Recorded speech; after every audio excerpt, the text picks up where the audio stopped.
December மாதம் 4ஆம் தேதி திருவருகை காலம் முதல் வாரம் புதன்கிழமை. முதல் வாசகம். இறைவாக்கினர் எசையா நூலிலிருந்து வாசகம். அதிகாரம் 25. இறை வார்த்தைகள் 6 முதல் 10 முடிய. படைகளின் ஆண்டவர் இந்த மலையில் மக்களினங்கள் அனைவருக்கும் சிறந்ததொரு விருந்தை ஏற்பாடு செய்வார். அதில் சுவைமிக்க பண்டங்களும் பலரச பானமும் கொழுப்பான இறைச்சி துண்டுகளும் வடிகட்டி பக்குவப்படுத்திய திராட்சை ரசமும் பரிமாறப்படும்.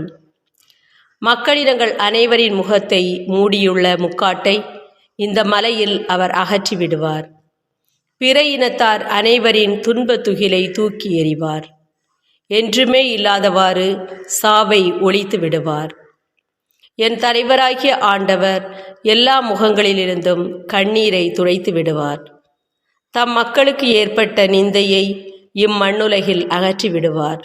ஏனெனில் ஆண்டவரே இதை உரைத்தார். அந்நாளில் அவர்கள் சொல்வார்கள், இவரே நம் கடவுள், இவருக்கென்றே நாம் காத்திருந்தோம், இவர் நம்மை விடுவிப்பார், இவரே ஆண்டவர், இவருக்காகவே நாம் காத்திருந்தோம், இவர் தரும் மீட்பில் நாம் மகிழ்ந்து அக்களிப்போம். ஆண்டவரின் ஆற்றல் இம்மலையில் தங்கியிருக்கும். ஆண்டவரின் அருள்வாக்கு. நற்செய்தி வாசகம். இயேசு பலரை குணமாக்கினார், அப்பம் பலுகச் செய்தார். மத்தேயு எழுதிய தூய நற்செய்தியிலிருந்து வாசகம். அதிகாரம் 15 வசனங்கள் 29 37 வரை. அக்காலத்தில் இயேசு கலிலேய கடற்கரை வழியாகச் சென்று அங்கே ஒரு மலையின் மீது ஏறி அமர்ந்தார். அப்பொழுது பெருந்திரளான மக்கள் அவரிடம் வந்தனர். அவர்கள் தங்களோடு கால் ஊனமுற்றோர், பார்வையற்றோர், உடல் ஊனமற்றோர், பேச்சற்றோர் மற்றும் பிற நோயாளர் பலரையும் அவர் காலடியில் கொண்டு வந்து சேர்த்தனர். அவர்களை அவர் குணமாக்கினார். பேச்சற்றோர் பேசுவதையும், உடல் ஊனமற்றோர் நலமடைவதையும், பார்வையற்றோர் பார்க்கிறதையும் கண்டு மக்கள் கூட்டத்தினர் வியந்து இஸ்ரேலரின் கடவுளை போற்றி புகழ்ந்தனர். இயேசு தம் சீடரை வரவழைத்து, நான் இம்மக்கள் கூட்டத்தின் மீது பரிவு கொள்ளுகின்றேன். ஏற்கனவே 3 நாட்களாக இவர்கள் என்னுடன் இருக்கின்றார்கள். உண்பதற்கும் இவர்களிடம் எதுவும் இல்லை. இவர்களை பட்டினியாய் அனுப்பிவிடவும் நான் விரும்பவில்லை. அனுப்பினால் வழியில் தளர்ச்சி அடைந்து விடலாம் என்று அவர் கூறினார். அதற்கு சீடர்கள் அவரிடம், இவ்வளவு திரளான மக்களுக்கு அளிக்க போதுமான உணவு நமக்கு பாலை நிலத்தில் எங்கிருந்து கிடைக்கும் என்று கேட்டார்கள். இயேசு அவர்களை பார்த்து, உங்களிடம் எத்தனை அப்பங்கள் உள்ளன என்று கேட்டார். அவர்கள் 7 அப்பங்கள் உள்ளன, சில மீன்களும் இருக்கின்றன என்றார்கள்.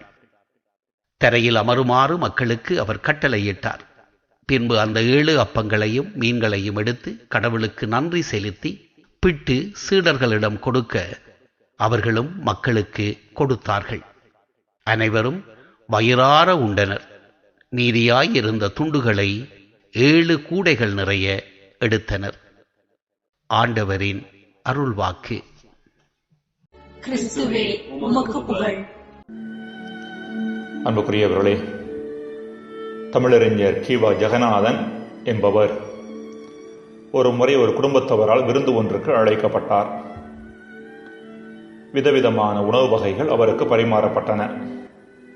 சாப்பிட்டு முடிந்தவுடன் குடும்பத் தலைவர், நன்றாக சாப்பிட்டீர்களா என்று அவரிடம் கேட்டபோது தமிழறிஞர், மிக நன்றாகவே சாப்பிட்டேன், ஒரே ஒரு குறைதான் இருந்தது என்றாராம்.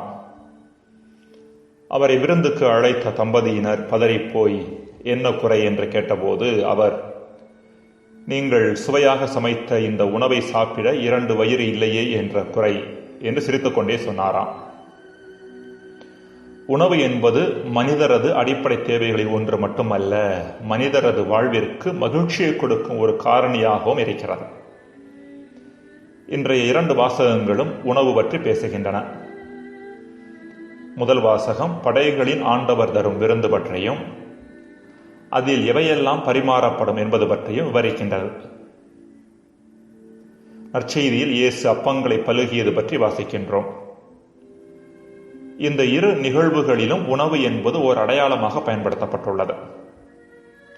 இறைவன் தரும் முழு மகிழ்ச்சியான நிறைவான வாழ்விற்கு அடையாளமாக பயன்படுத்தப்பட்டுள்ளது.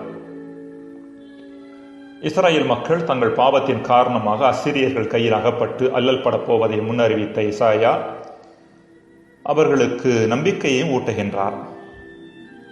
தாவீதின் குலத்தில் இருந்து தோன்றும் அரசர் மூலமாக அவர்களுக்கு முழுமையான மகிழ்ச்சியான வாழ்வு கொடுக்கப்படும் என்ற நம்பிக்கை செய்தியை கொடுத்தார். அதன் ஒரு பகுதியே இன்றைய முதல் வாசகம். எசாயாவால் முன்னறிவிக்கப்பட்ட காரியங்கள் எவ்வாறு இயேசுவில் நிறைவு பெறுகின்றன என்பதை விளக்குவதே இன்றைய நற்செய்தி. இறைவன் தருகின்ற இப்படிப்பட்ட முழுமையான வாழ்வு தானே நம்முடையதாக மாறுவதில்லை. அதாவது நாம் விரும்புகின்ற வாழ்வை கொடுக்க இறைவன் விரும்பினால் மட்டும் போதுமானது அல்ல, அதை பெற்றுக்கொள்ளுகின்ற அளவிற்கு நம்மை தகுதியுள்ளவர்களாக்கிக் கொள்வது அதைவிட முக்கியமானது. இந்த தகுதி வேறு ஒன்றும் கிடையாது, நம்மையே வெறுமையாக்குவதும் நம்மிடம் உள்ளவற்றை இழக்க முன்வருவதும் தான். இன்றைய நற்செய்தியில் சீடர்கள் தங்களிடம் இருந்த 7 அப்பங்களையும் சில மீன்களையும் இழக்க முன்வந்ததன் காரணமாகவே எல்லோராலும் வயிறார உண்ண முடிந்தது. ஓஷோவின் கதை இது. மாணவன் ஒருவன் தன் 2 கைகளிலும் செங்கற்களை ஏந்தி நின்று கொண்டிருந்தான். அவனது கண்கள் மூடியிருந்தன. அவனது தந்தை அவனிடம், நீ ஏன் இந்த செங்கற்களை வீணாக தூக்கிக் கொண்டிருக்கிறாய்? இவை 2ஐயும் நீ தூக்கி எறிந்தாய் என்றால் என்னிடம் இருக்கும் 2 தங்கக்கட்டிகளை நான் உனக்கு தருவேன் என்றாராம். அதற்கு அவன், என் கையில் இருப்பது செங்கற்கள் அல்ல, தங்கம். நீங்கள் அதை பிடுங்குவதற்காக என்னிடம் பொய் சொல்லுகிறீர்கள் என்றானாம். இது ஒரு அடையாள கதை. மாணவனின் கண்கள் மூடியிருந்தது அவனது அறியாமையை சுட்டிக்காட்டுகிறது. தனது அறியாமையின் காரணமாக செங்கற்களை தங்கக்கட்டிகளாக எண்ணினான் அவன். நாம் கூட நம் அறியாமை காரணமாக பணம், வசதி, புகழ், பாராட்டு, அங்கீகாரம் முதலியவையே மேலானவை என்று எண்ணி அவற்றை பற்றி பிடித்துக் கொண்டிருக்கிறோம். நம் அன்பான தந்தையாகிய கடவுள் நாம் தேடுகின்ற முழு மனித நிறைவான மகிழ்ச்சியான வாழ்வை நாம் பெற்றுக்கொள்ளும் பொருட்டு அதை பெறுவதற்கு தடையாக இருக்கும் மேற்கண்ட எல்லாவற்றையும் தூக்கி எறிய சொல்லுகின்றார். நாமோ அதற்கு தயாராக இல்லை. அன்பிற்குரியவர்களே, நாம் தேடி அலையும் முழு மகிழ்வை தருவதற்கு இறைவன் தயாராக இருக்கின்றாரா இல்லையா என்பது அல்ல கேள்வி. அந்த வாழ்வை பெறுகின்ற அளவிற்கு நம்மை நாமே தகுதியுள்ளவர்களாக ஆக்கிக் கொள்ளுகின்றோமா இல்லையா என்பதுதான் நாம் நம்மை பார்த்தே கேட்க வேண்டிய கேள்வியாக இருக்கின்றது. ஜெபம். இறைவா, எங்கள் மீது பரிவு கொண்டு நீர் எமக்கு தரும் நிறைவான வாழ்வை நாங்கள் எம்முடையதாக்குவதற்கு தடையாக இருப்பவற்றை அடையாளம் காணவும் அவற்றை தூக்கி எறியவும் வரம் தாரும். ஆமேன்.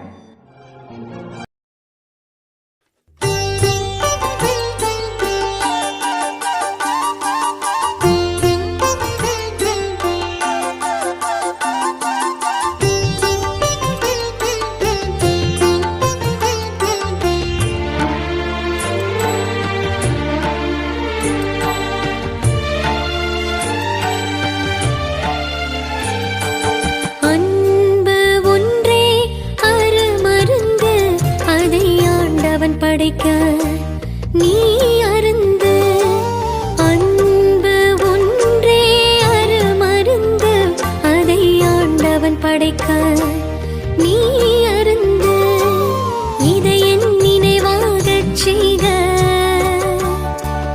இன்றைய இயேசுவை உளமேற்கும் விருந்து, இதை என் நினைவாகச் செய்க.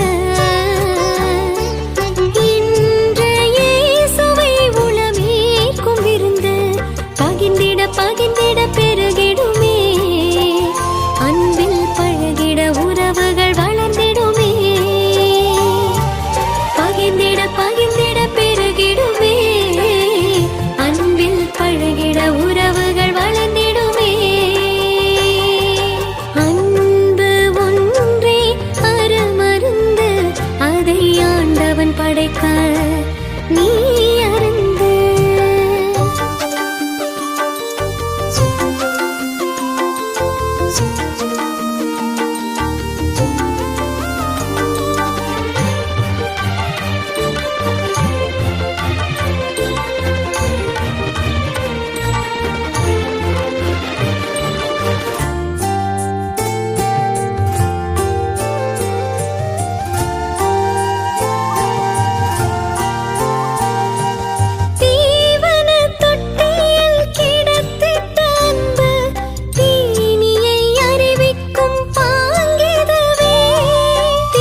அன்பில் பழகிட உறவுகள் வளர்ந்திடுமே.